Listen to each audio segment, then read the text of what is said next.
Hey, what's up? It's my Yang from Mix in the Dark. I hope everyone is doing all right as we start to see warmer weather. I live in Minnesota, so who knows when it's going to randomly snow again. But can you believe that it's almost summertime, which means that we are nearing our 1 year anniversary with Mix in the Dark. And I gotta find a creative way to celebrate with listeners. With that said, I want to keep encouraging people to send in their true scary stories. Some people worry about grammar and spelling, but that's what I'm here for. Trust me, as a third grade teacher, I can probably decode all types of words by now. Also, if you are like many people I know and are on the lazier side because you're just too busy or you simply don't like writing, you can also record a voice recording and send that to me as well. Please help keep this podcast going by sending your true scary stories to mixinthedark@gmail.com. Our news story is called The House in Brooklyn Park, Minnesota.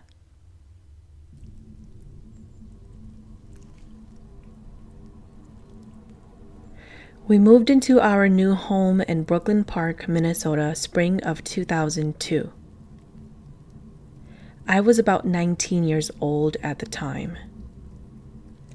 Living in that house were my parents, 3 brothers, and 4 sisters. One of my brothers had a wife and kids also living with us. The house had 4 bedrooms total, 2 upstairs and 2 downstairs. My parents and the brother with the wife and kids took the 2 rooms upstairs. The rest of us divided downstairs with the 2 rooms. I want to say that the house was a big upgrade for us since we came from the ghetto of North Minneapolis.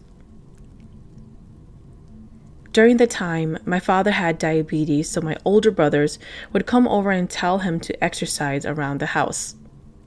My father would jog around the basement to the top of the stairs and into the living room back and forth. He only did that during the day.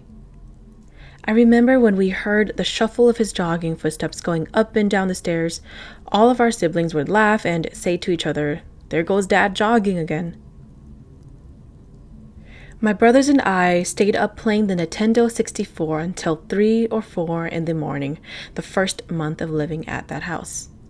Some nights we would hear footsteps upstairs walking around the living room, then to the top of the stairs, going down, and then going up again. We would then quickly turn off the television and lights. And then we would act like we were sleeping because Dad was up early jogging and we did not want to get in trouble. That morning, we would wake up to my parents burning chili peppers upstairs. It would stink up the whole house, and we would wake up sneezing and unable to breathe. We were too young and too Americanized to understand what and why my parents were doing this. This routine would happen over and over again. We would play games until 3 or 4 a.m. in the morning. We would hear my dad up early for his jog around the house. We would turn off our game system to pretend to sleep, and then wake up to the smell of chili peppers burning again. This happened for about 3 months. One night, my younger brother and I decided to sleep in the living room basement.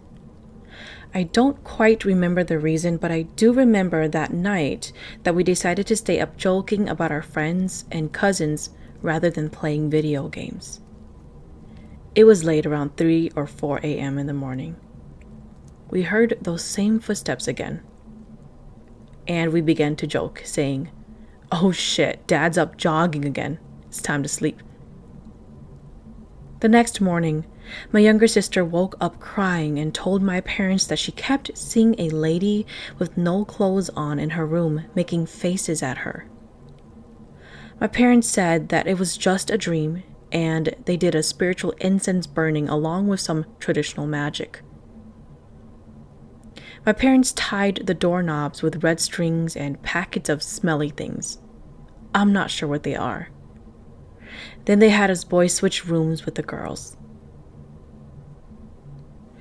2 days later in the morning, after my brothers and I woke up, my younger brother said that he had a dream that there was this old white lady with no clothes on. She came on to him and was humping him all night. He was stuck and couldn't move until she left. At the time, it was just so funny to us. We teased him that it was puberty and that he was just growing. Thinking back now, it could have been a ghost or a demon. In the West, there are demons known as incubus and succubus. Both are sexual ghosts or demons that typically come upon sleeping victims, usually at night.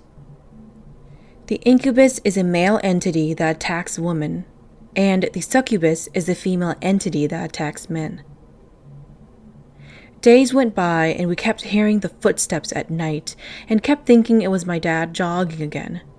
But then we started to wonder why he would jog so late at night. My older brother and I slept in the basement living room one day. We were talking about girls when we heard the footsteps again. We both said to ourselves this time that we were going to wait for Dad to come down to see if it was him or not. The steps sounded from one side of the upstairs and then towards the stairs. Halfway down to the stairs to us, it suddenly stopped. We waited to see if our dad would show up, but he never did. We just shrugged it off and fell asleep. Just minutes later, or maybe an hour later, I heard footsteps walking upstairs and then coming down the stairs. And then it ran to me while my eyes were half closed. I was half asleep, half awake. I could hear ringing and buzzing in my ears. I called my brother's name and tried to kick him to wake him up. All of a sudden, we both woke up at the same time with the same facial expression and said, "Did you hear it running toward you too?" We both got up, turned on the lights, and slept with it on the rest of the night. That morning, we woke up again to chili peppers being burned. But this time, my aunt was over throwing corn around the house. Once again, not knowing or caring for its meaning, we carried on like normal. Life moved on after that. I was now going to college. My older brother was working and sisters were also working and now had boyfriends. One day, I was at college and my phone rang during class. I checked it, and it was my older brother calling me. I stepped outside to talk. He told me to come home because Dad had a stroke.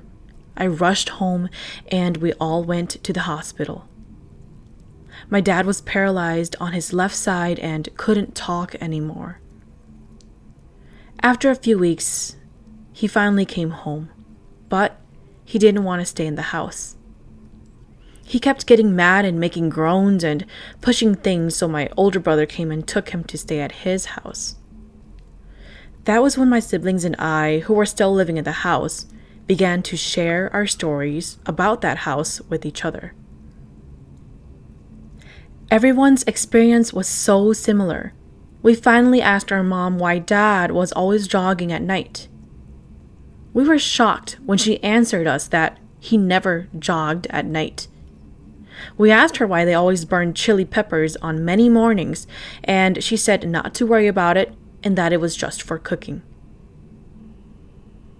My father did not want to come home, and so a few months later my brother sold the house, and we all ended up moving in with my oldest brother. 2 years later, my father died because he had a second stroke. After that, we finally asked our mom about that house again. I guess she saw that we were all older now, so she finally told us. She said that there was something in that house. That's why they would burn pepper and chili. They even had our auntie come over to toss red corn in the house. These were all cultural ways to scare away or get rid of a lingering spirit. Our sister complaining of seeing a naked lady, my brother getting bothered by a naked lady, and myself seeing that figure run toward me were experiences relating to whatever was in that house. My mom explained that one day my dad woke up and was watching TV. He turned to look in the hallway and just all of a sudden froze. My mom was talking to him, but he wouldn't and couldn't answer.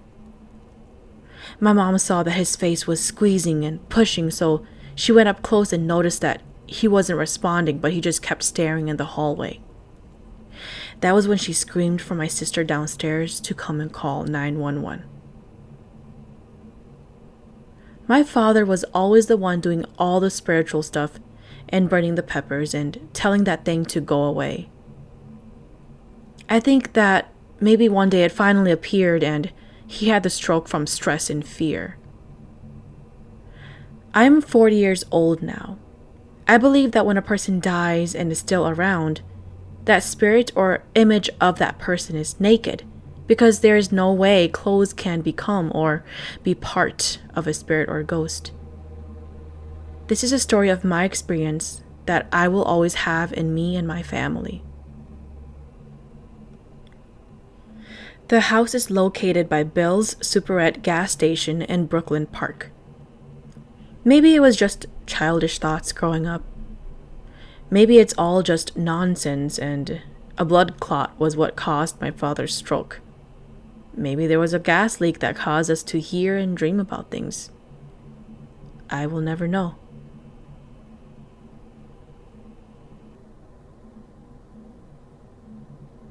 Thank you for listening to Mix in the Dark. I'm your host, Ma Ying. Mix in the Dark podcast is available on Buzzsprout, Spotify, Apple Podcasts, iHeartRadio, Pandora, YouTube, and Facebook. If you have any stories that you would like to share, please send it to mixinthedark@gmail.com.